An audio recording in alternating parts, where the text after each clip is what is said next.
In the last 200 years, life in Europe has been utterly transformed.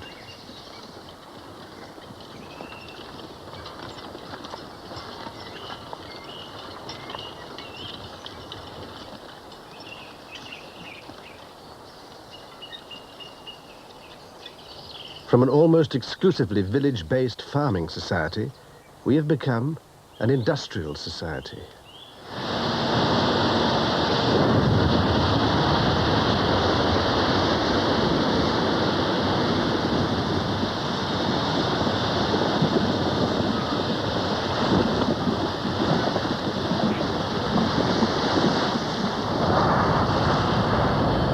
This was a revolution not born of politicians and princes, but driven by a group of faceless entrepreneurs whose enterprise and ambition pushed Europe, for better or worse, into the industrial age.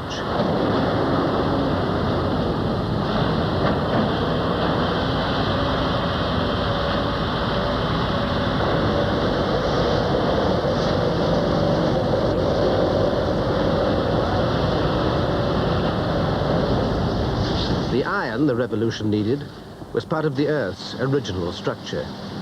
But the coal that fired all this was created from geological upheavals 400 million years ago.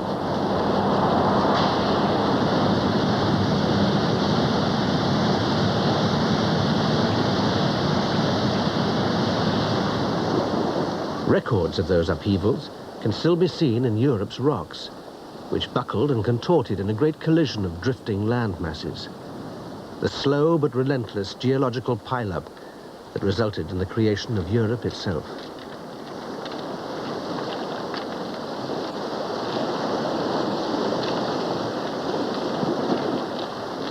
To see how it happened, we can reverse the map of this sector of the planet by 200 million years and watch Europe's familiar outline vanish.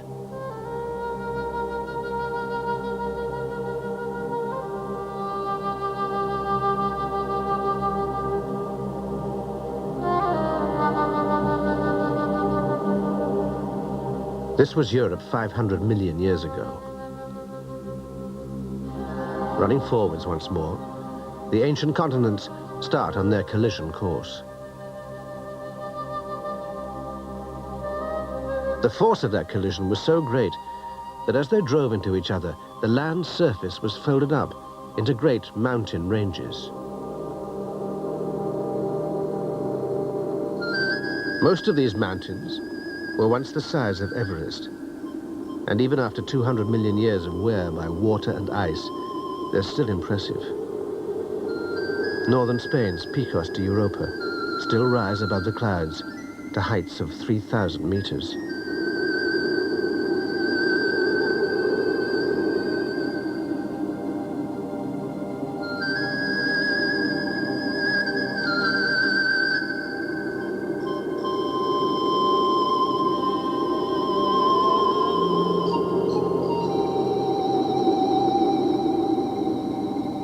In their deep valleys, they held warm swamps. And by chance, in a future unimaginably distant, these swamps would provide the substance of a social metamorphosis.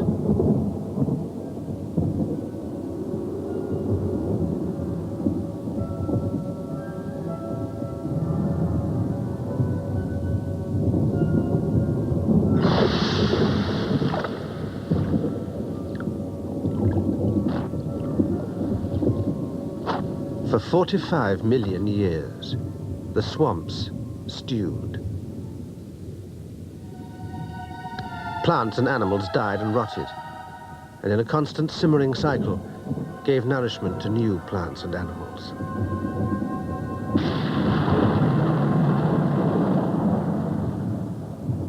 It was a world in which life had different dimensions. Along with huge amphibians lived giant insects, monstrous cockroaches and carnivorous dragonflies with enormous wings. Heavily armored millipedes grew over 2 meters long. There were forests of ferns and mosses the size of oaks.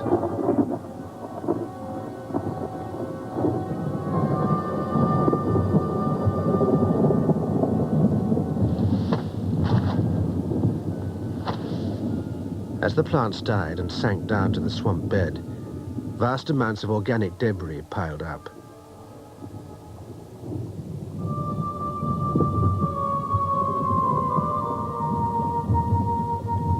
This peaty debris from the ancient Carboniferous swamps would eventually turn into coal. And this is the origin of all the coal deposits in modern-day Europe.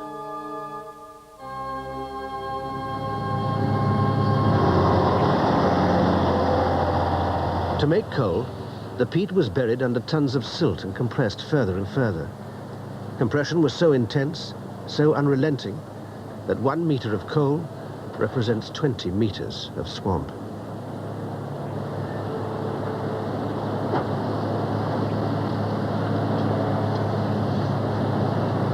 As the continents continued to shove and heave and rise and crack, some of the coal was pushed to the surface, and like anything at the surface, was lost to erosion. But a lot of it, a huge amount, is still stored in underground seams.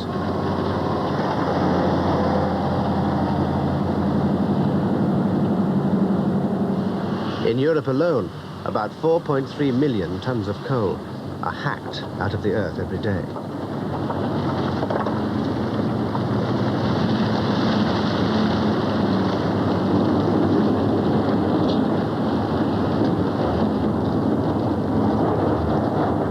Yet there is still enough left to last at the present rate of burning for over 200 years.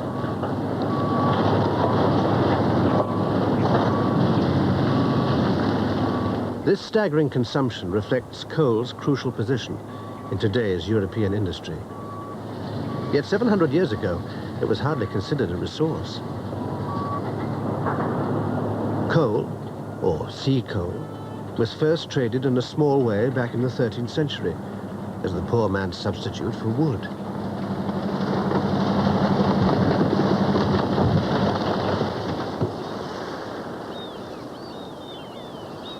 One reason it hadn't been used before, exposed as it was on beaches and in river cuttings, was that this sea coal made filthy smoke.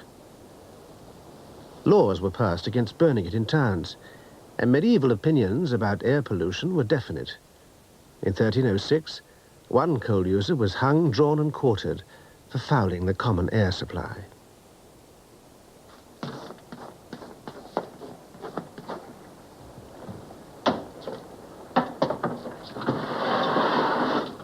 But in time, coal became increasingly valuable and was pursued beyond the beach and into the earth. It was mined, and by the middle of the 16th century, a German writer, Agricola, considered it worthwhile to publish a manual for diggers of coal and other minerals. Carry it in this way, he said. Trucks rolling on wooden planks held in place by pegs, precursors of railways.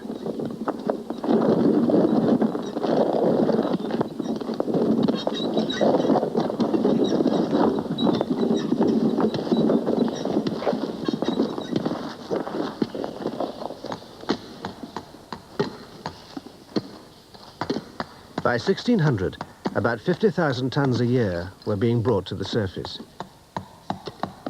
Its main use was still domestic, as a substitute for wood, though it was increasingly used by industry for producing lime, for glass making, for brewing and dyeing. As they delved deeper underground, the early miners came up against another serious problem: flooding.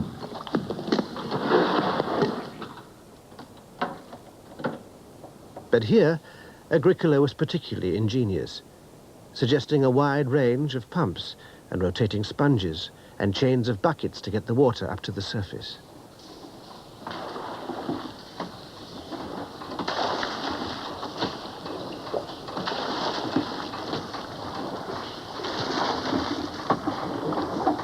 Such pumps needed a source of energy to drive them, And Agricola recommends manpower, horsepower, even goat power to keep your mind dry. But in terms of Europe's total energy requirement, 50,000 tons of coal contributed about as much proportionately as wind power does today. Wood was still the fuel.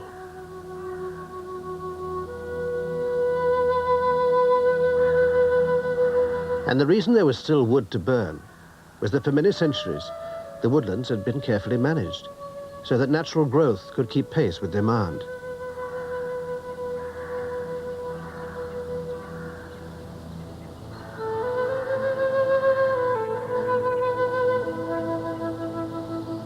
Many large European forests owe their existence today to their careful management by local industries hundreds of years ago. Paradoxically, industry was a great force for preservation.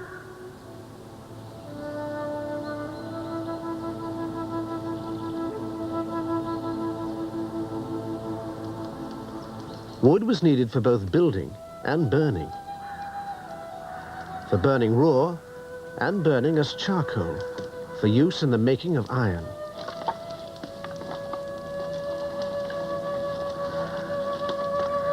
Charcoal provided heat for both the iron masters, who smelted iron from its ore, and the iron smiths, who made it into useful objects, mainly farm tools at this stage.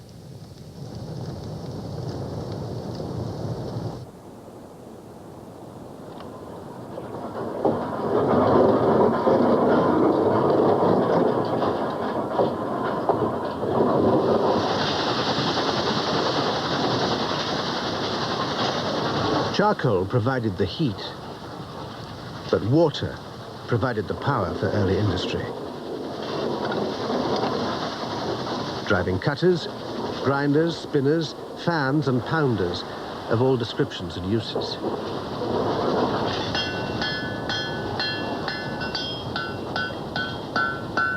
But water couldn't provide heat, and the only source of clean, intense heat the ironsmiths had was charcoal. Coal had been tried as a source of heat, but it was useless. Its impurities would contaminate the iron and make it brittle and difficult to work.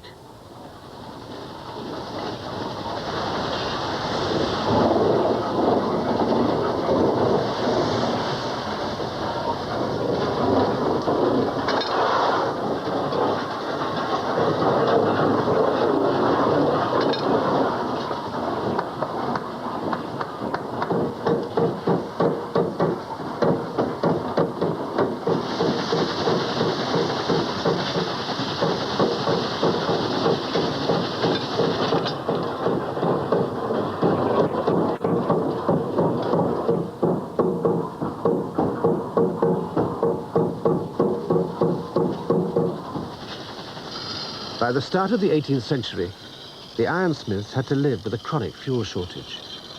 The forests, which had provided wood to be made into charcoal, were in danger of overexploitation. Another supply of high-energy fuel for industry had to be found.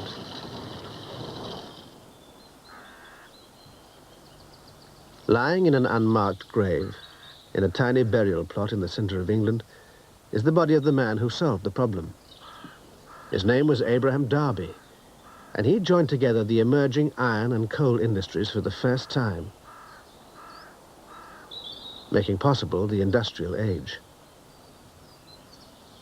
Darby knew that many ironmasters and ironsmiths had tried to use coal and failed.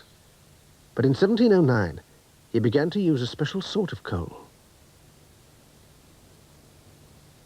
If coal was carefully heated, without allowing it to catch fire, the impurities could be driven off as gases, leaving an almost pure source of carbon.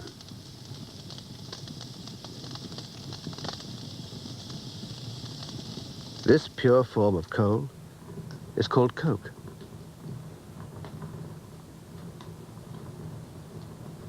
The use of coke opened up, as if by magic, a vast new store of energy to the iron industry.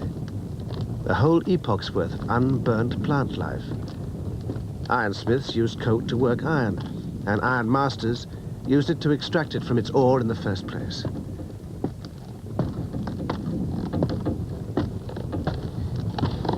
Barrow loads of coke and iron ore were fed into furnaces.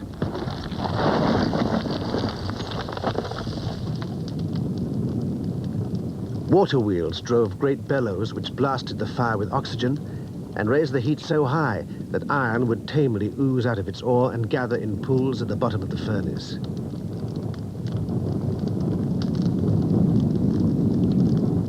Then the furnace would be tapped and the iron poured out to cool in molds.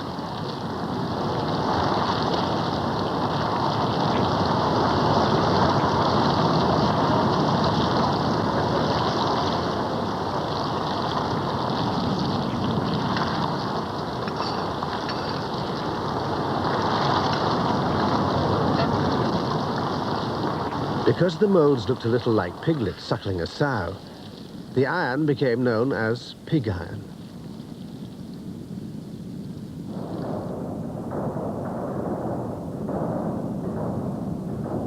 With its new, apparently unlimited supply of fuel, the 18th century iron industry was free to expand.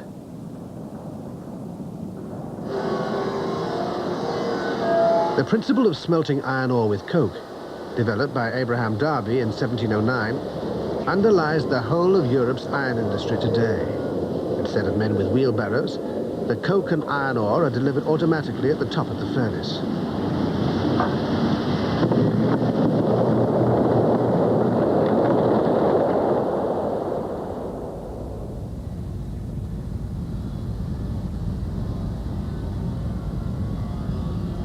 The air blast, which raises the temperature of the coke, is provided by enormous fans and ducted around the furnace.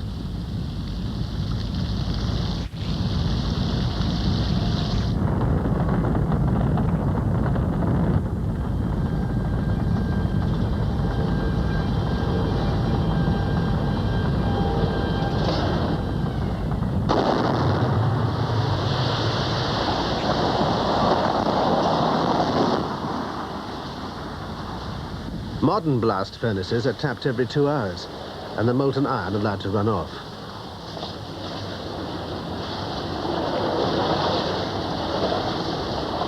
Derby's 18th century furnace produced just 300 tons of iron per year. This one produces that amount every 2 hours, and in a year, well over 1 million tons.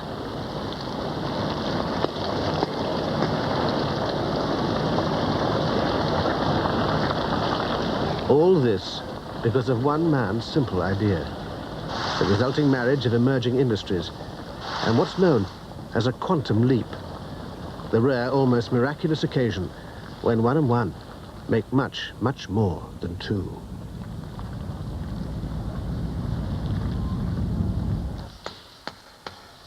Not that there weren't plenty of hitches along the way. Flooding, for example. As the miners dug deeper, the flooding got worse, far beyond remedy by any of Agricola's prescriptions.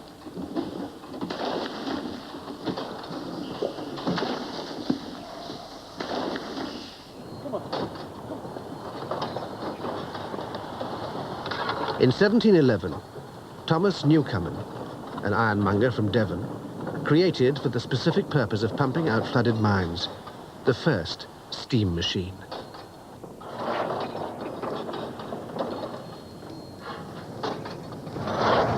This was a new departure for coal. Until now, coal burned and produced heat. Now it burned and produced heat, which produced steam, which produced motion.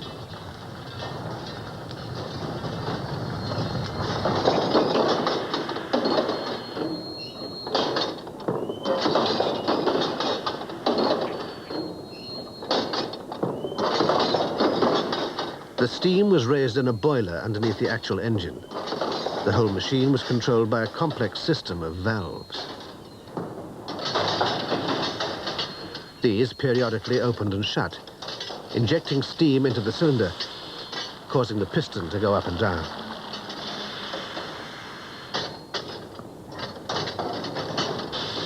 The piston was connected to one end of the beam, and the other end drove the pumps down in the mine, drawing the water up to the surface.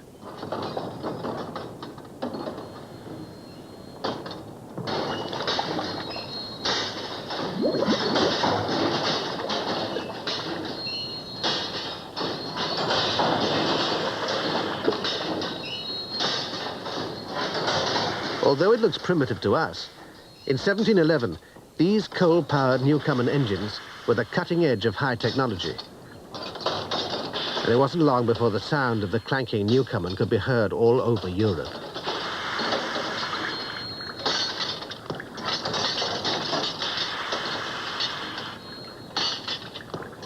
It was 1760.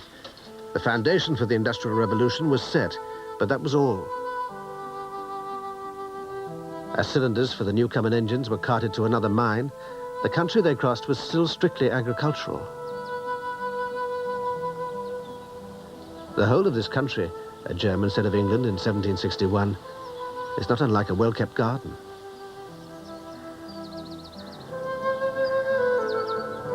There was, in fact, another revolution underway, an agricultural one. A new understanding of selective breeding had doubled the weight of cattle and sheep. And the enclosure system vastly increased yields.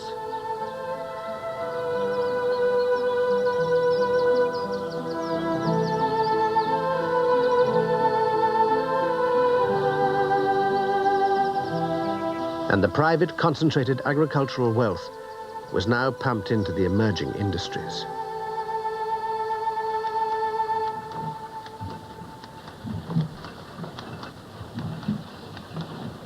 But all the new machines had one factor in common. They needed a source of power, and this was it. The Watt-rotating steam engine. Newcomen's pumping engine had been the first to transform heat into motion, but the engine designed by the Scottish engineer James Watt was much more sophisticated and powerful.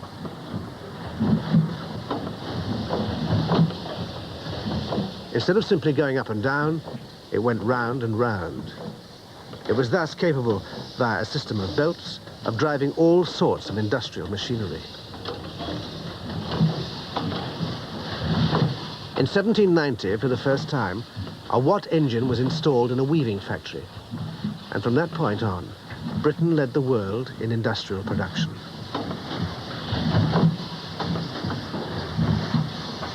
With its vast reserves of coal and iron, Britain shot into a position of industrial supremacy that wasn't to be challenged for 100 years. Industrialization spread like a flame across the British coalfields, and soon Europe began to follow suit. Belgium was the next country to industrialize, but the sparks that lit her coal came from Britain.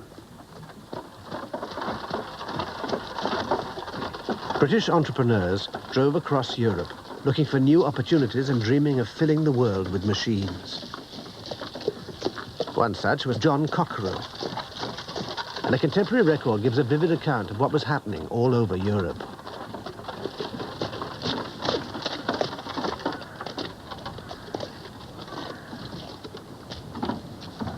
John Cockerill travels on great highways in his coach. Here he builds furnaces, there chimney stacks. When his preparations have been made, he erects steam engines which breathe life into the great piles of brick.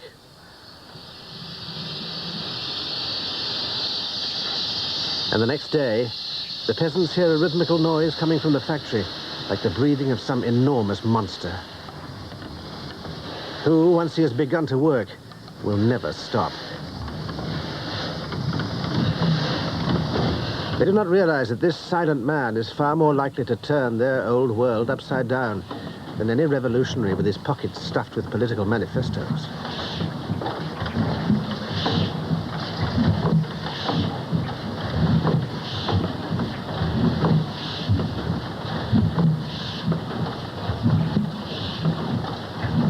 The wonder of steam engines was that they could work anywhere.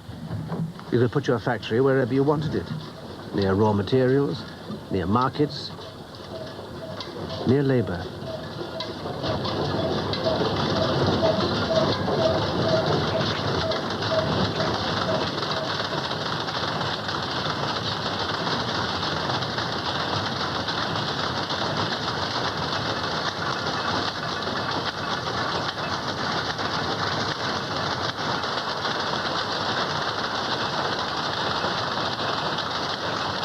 The world belonged to the European industrialists.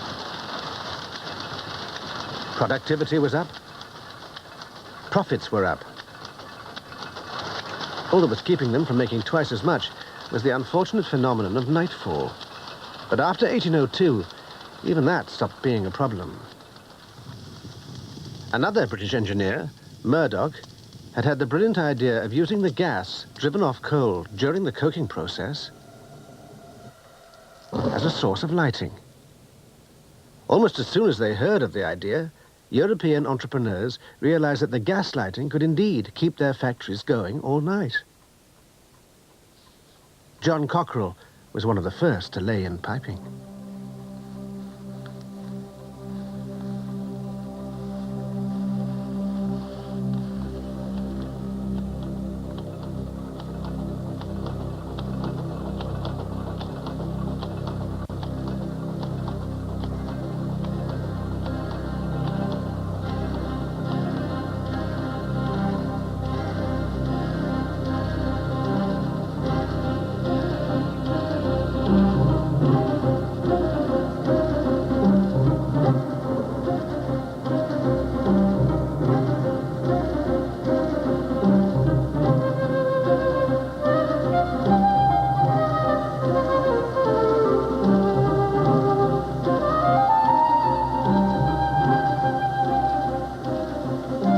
Gaslighting was much better news for the owners than it was for the workers.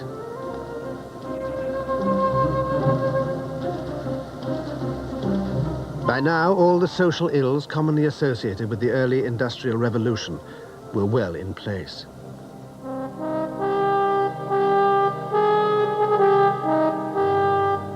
Though it was theoretically possible to put factories anywhere, the overwhelming tendency was to put them in towns. There was a great migration from the land to the cities, to the slums. The profit motive had overridden humanity. And all hands were needed at the coal face. Children as young as 5 were down there, making 6 a day. Their mothers made 2 shillings, carrying the full sacks up vertical shafts.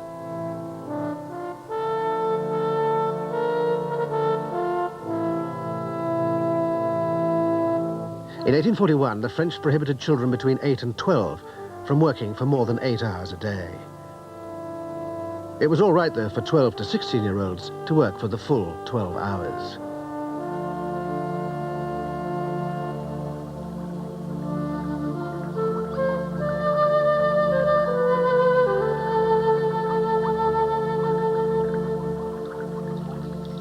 Coal was now the basis of 3 important industries: iron, steam-driven manufacturing, and gas lighting.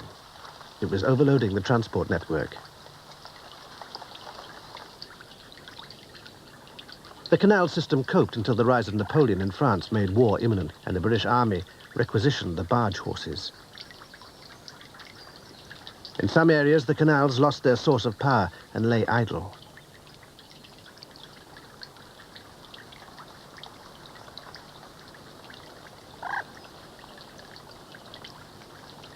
But industry desperately needed cheap transport to move heavy coal and iron.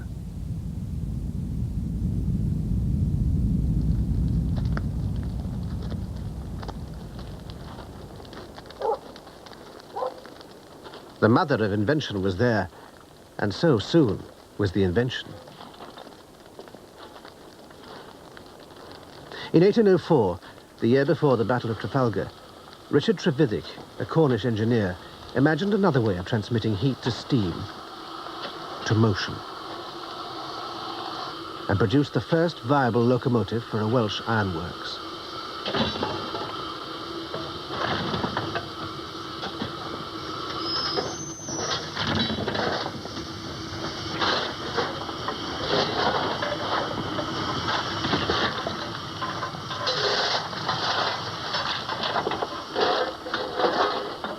Trevithick-type locomotives worked in various collieries for the next decade, but Trevithick's inventive genius was not coupled with a great business sense. And it would be left to another engineer, George Stephenson, to really put steam locomotives on the rails.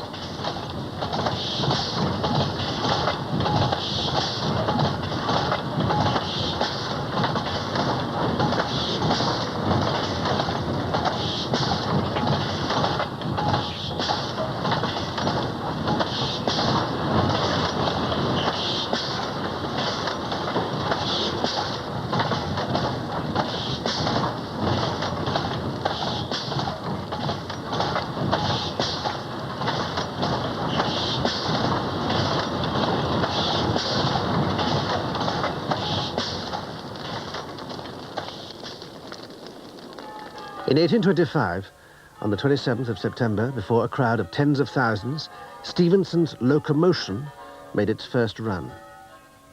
The train it pulled weighed 90 tons and was 400 feet long. It arrived at Stockton Quay to the cheers of 40,000 people, a salute by 7 cannons, 2 bands playing God Save the King, and a chorus of church bells. The railways had arrived.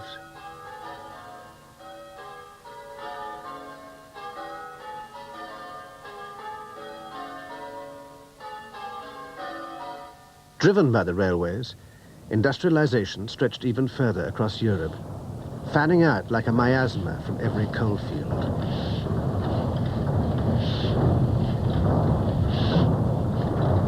Coal had become the universal power source. It was used everywhere, smelting iron, making steam, making motion, hauling itself all over the continent.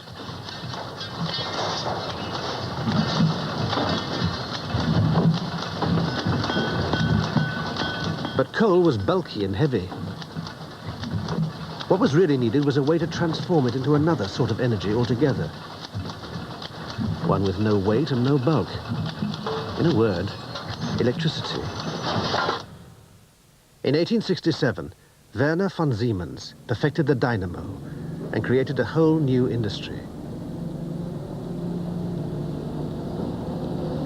Von Siemens dynamos were used in the world's first commercial electricity generating power station in 1882. Now, power could be delivered anywhere at the end of a simple cable. Gas lamps were replaced by electric streetlights. But to develop beyond a scientific curiosity into a commercial industry, electricity had to be taken off the streets and sold into the home.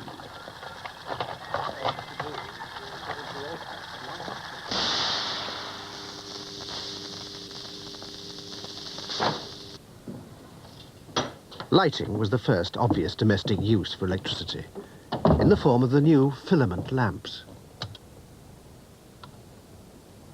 Electrical balloon heaters seem almost otherworldly now, but they worked.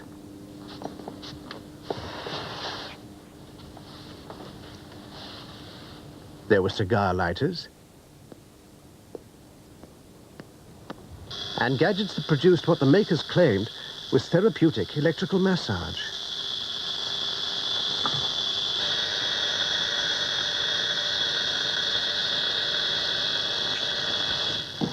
There were electric kettles that plugged straight into light sockets.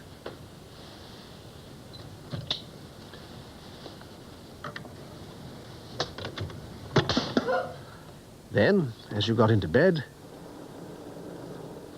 pre-warmed with an electric blanket, you could let electricity carry on working for you in the form of the ruthlessly efficient electrical mousetrap.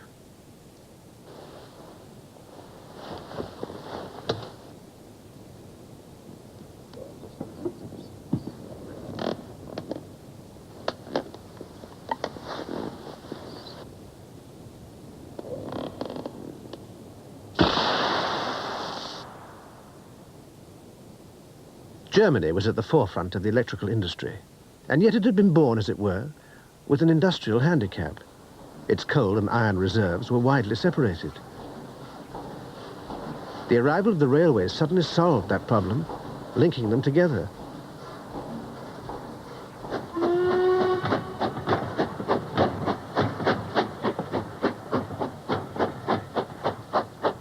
By 1871, Germany was the world's second biggest coal producer, and was soon chasing Britain as the world's #1 industrial nation. Its speciality was steel.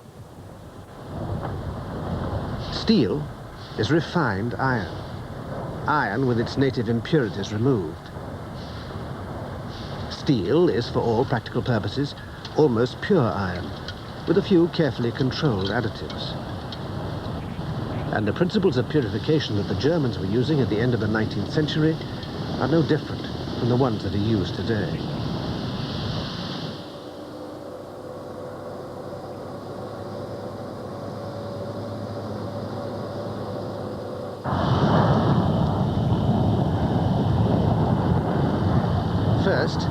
The impure molten iron from the blast furnace is poured into a converter, over 200 tons at a time.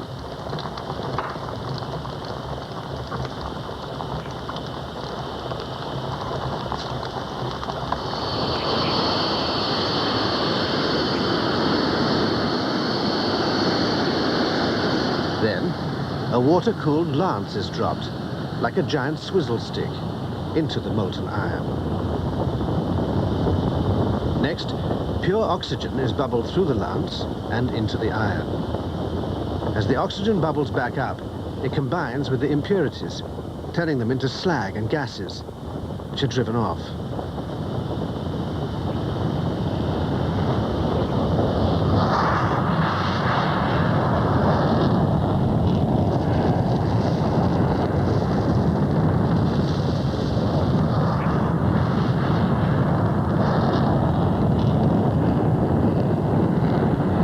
Every so often, the batch is sampled, and once the impurities have fallen to the right levels, the metal is poured out of the converter.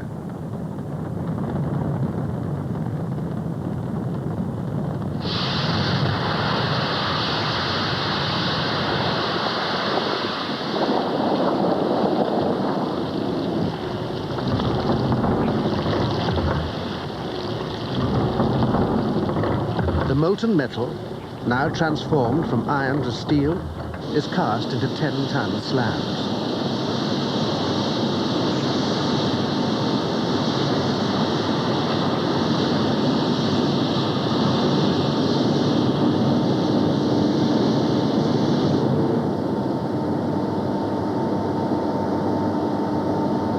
As the slabs are cooled, they're squeezed between huge rollers and flattened to many times their original length.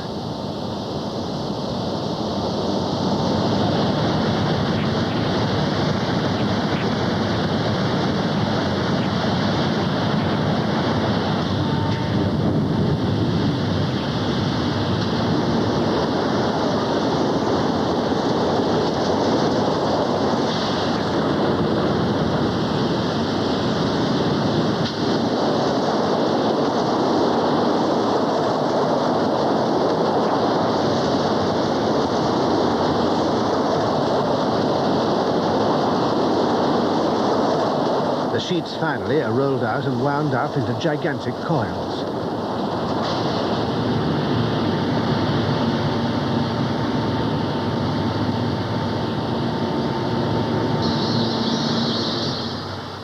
When they're unwound again, these coils of mild steel will be turned into typewriters and toasters, cars and caravans, microwaves and washing machines, all the paraphernalia of modern life.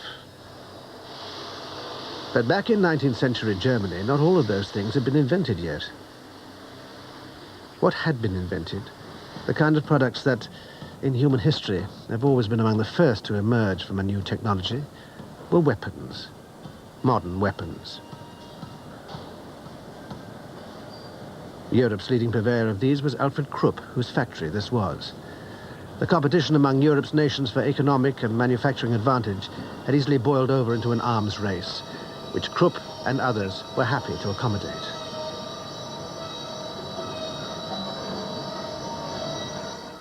With the enthusiastic support of the Kaiser, Krupp showed off his latest steel weaponry to representatives of all the European nations, who eagerly bought the latest offerings.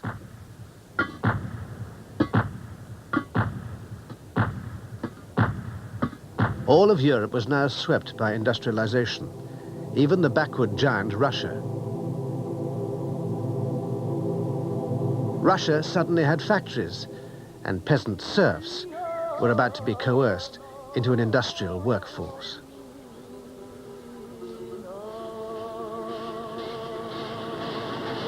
The pattern was the same.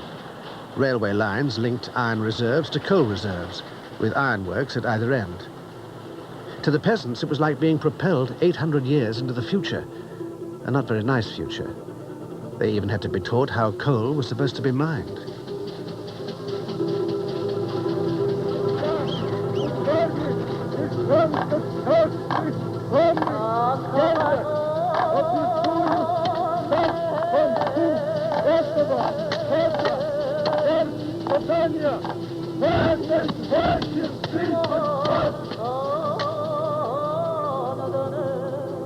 The social consequences of the time warp were crushing.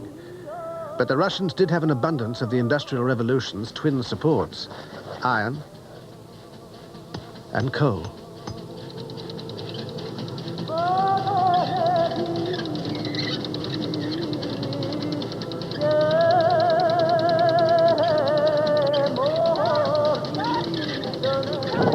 At the end of the 19th century, as industrialization gathered pace, Karl Marx wrote that in Russia, all the horrors of the early days of the British factory system are still in full bloom.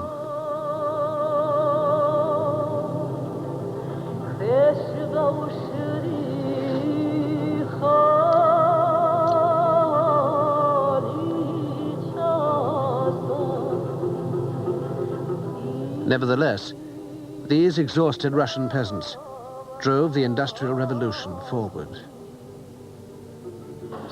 Drove it so hard that by 1914, the growth of the Russian industry matched that of the Germans, and the Germans became nervous.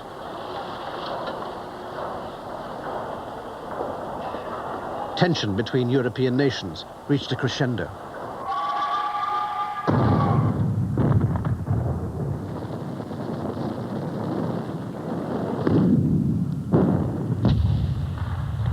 The First World War was truly a war of steel.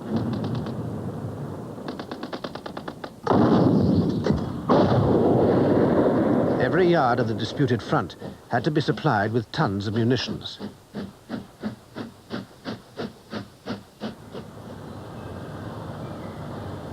The human creativity and ingenuity that had been the driving force of the Industrial Revolution was no longer used for the benefit of humankind, but its destruction.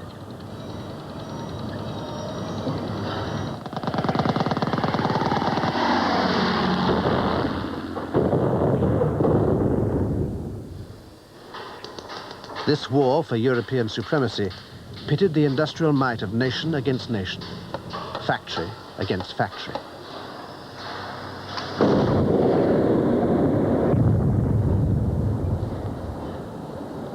The technical challenge now was to create ever more effective weapons of death.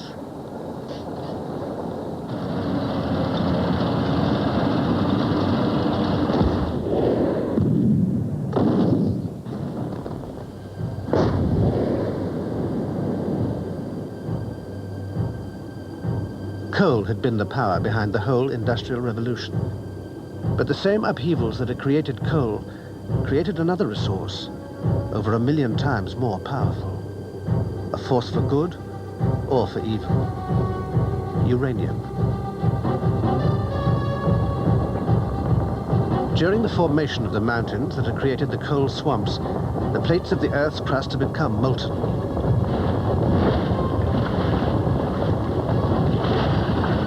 As the molten rock cooled, uranium ores were concentrated together. The same geological processes which had been responsible for producing coal also created concentrations of uranium, which are scattered throughout present-day Europe.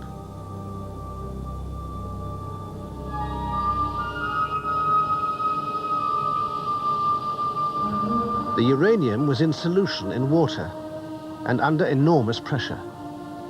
It was either deposited at surface vents or left behind in the same vents deep underground. It was first identified in 1789 by a German pharmacist. He got ores from a mine in Czechoslovakia and after a long struggle refined a previously unknown metallic element, calling it uranium after the recently discovered planet Uranus.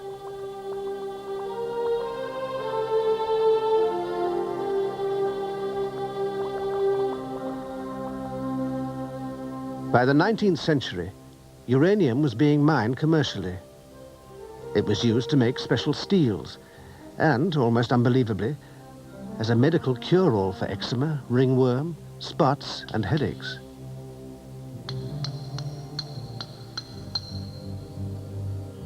But its main use was to color glass, producing some beautiful effects.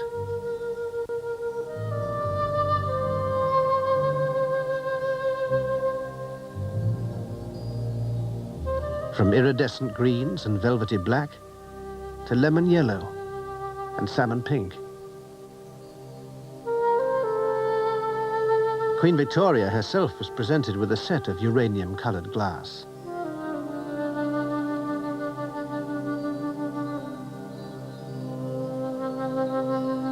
Today, because they're radioactive, these lovely pieces would be classified as nuclear waste.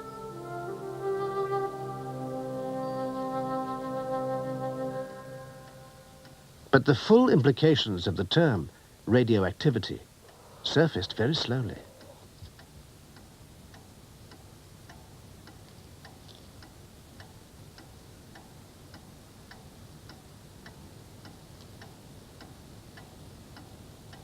Early researchers were intrigued when they held uranium near photosensitive screens and saw flashes of light.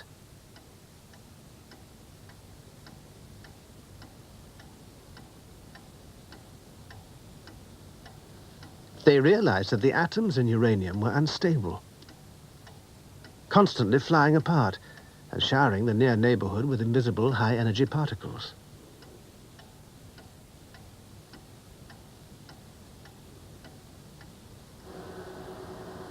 The first attempt to harness this energy was in 1942 in America, in an experimental nuclear reactor built on a squash court at the University of Chicago. As control rods were eased out of the pile of 56 tons of uranium and the reaction began, students sat on top with buckets of chemicals to pour onto it if anything went wrong.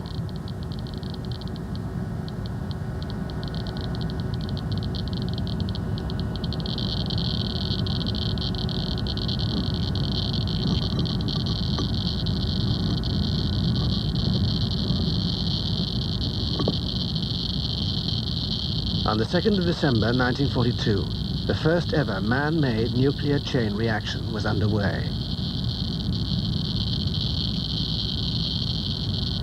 For better or worse, the immense potential energy of uranium was under the all-too fallible control of man.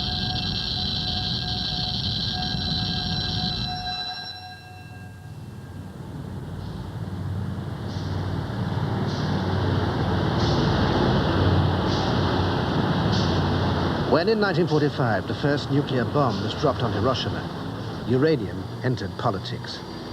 No nation could feel secure without it. In Europe, the ancient uranium vents are still followed deep underground. Here in central France, the search is for fuel for nuclear power plants. The rock is drilled for explosive charges and blasted.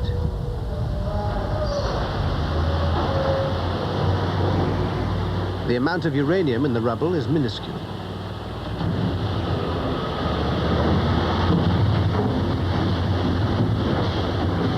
But the metal is so potent, both energetically and politically, that mining continues at full tilt, particularly here in France, which has the biggest nuclear power program in the world.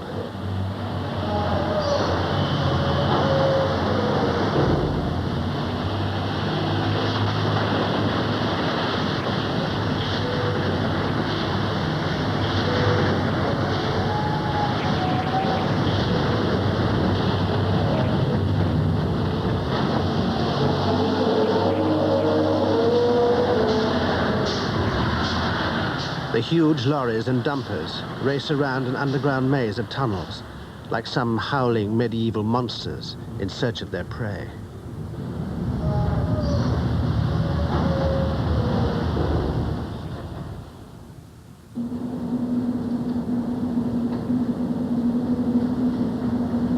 For all its high technology, at a fundamental level, the nuclear power station does little more than an old steam engine.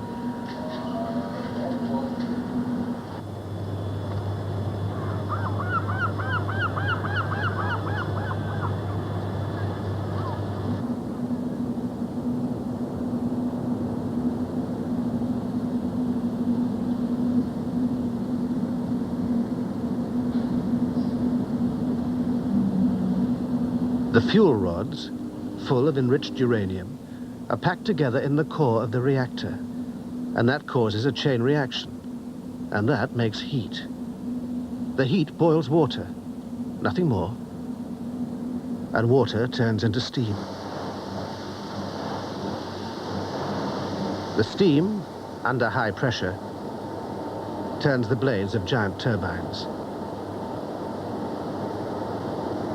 The turbines drive the generators, not far removed in principle from von Siemens' original dynamos, which make electricity and send it down the wires to the filament lamps and all the other electrical paraphernalia, which is such an essential part of 20th century life. At the start of the Industrial Revolution, energy from coal was harnessed simply as heat for smelting iron.